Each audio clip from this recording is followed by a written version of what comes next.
Yes, hello guys. Dahil sa malamig ang panahon, nagluto tayo ng ating soup. Ayan. Mara kung tawagin dito sa Hebrew, Israel. So, nilagyan lang natin ito guys ng akishuim. Patola ito sa atin kung tawagin. At nilagyan rin natin ito ng itriyot. Ayan o, pansit-pansit. At nilagyan rin natin ng corn. Ayan, teras. So, tinimplahan lang natin ito guys. Lagyan ng sibuyas, bawang at ating nor. So, ayan, konting asin. So, okay na siya guys. So, napakasimple lang ating soup na niluto.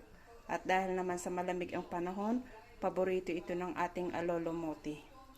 So, ayan. Lagi siyang nagsusup guys. Ayan.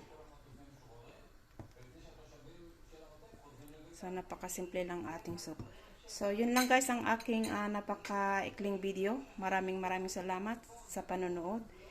Kita-kita kits guys sa sunod ko pang mga video. Maraming salamat. Bye-bye guys. Bye.